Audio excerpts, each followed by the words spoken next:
আসসালামু আলাইকুম প্রিয় ফেসবুক বন্ধুরা, কেমন আছেন সবাই? আলহামদুলিল্লাহ, আমি ভালো আছি।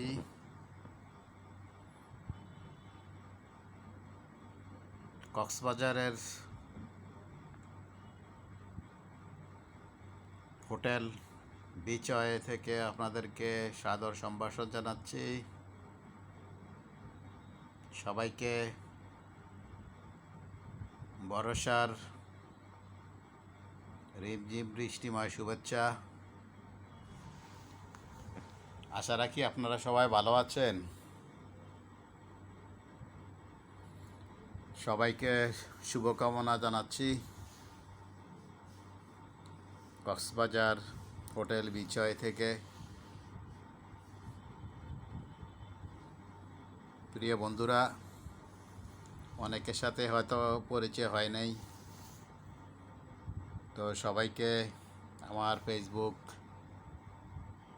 ফ্রেন্ডের পক্ষ থেকে সবাইকে শুভেচ্ছা ও আন্তরিক অভিনন্দন জানাচ্ছি। প্রিয় বন্ধুরা, আপনাদের সাথে আজকে আমার একটি স্বরচিত কবিতা পাঠ করে শোনাবো।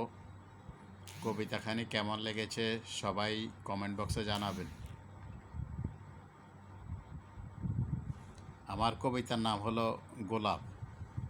আসলে ছাত্র জীবনে এই কবিতাটা আমি লিখেছিলাম, হয়তো পাবলিশটা এখনও করিনি।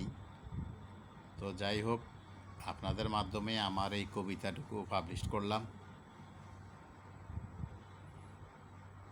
আমার কবিতার নাম হলো গোলাপ। আমি মোহাম্মদ হাবিবুর রহমান। আমার কবিতা গোলাপ। গোলাপের গুণগ্রাহী আছে জনে জনে, দুটি মনের ভাবনা গোলাপের মনে। মানবের প্রেমের প্রতীক গোলাপ বলা চলে, তাই তো গোলাপ এত প্রিয় সুবাসের বলে।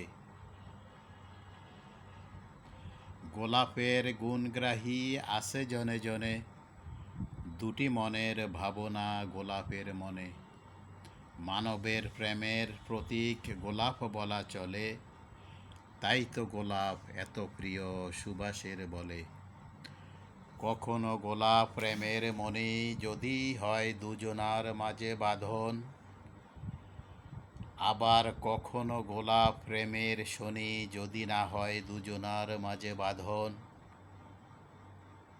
ভ্রমর বলে গোলাপ ভালো আছো ভাই, তুমি আছো বলেই আমি তাই তো উড়ে বেড়াই। ভ্রমর না পেয়ে গোলাপ স্বার্থপর বলে, নর আর নারী তেমন বলা চলে। সবাইকে শুভেচ্ছা জানাচ্ছি। আমার এই কবিতাখানি কেমন হয়েছে সবাই কমেন্ট বক্সে জানাবেন।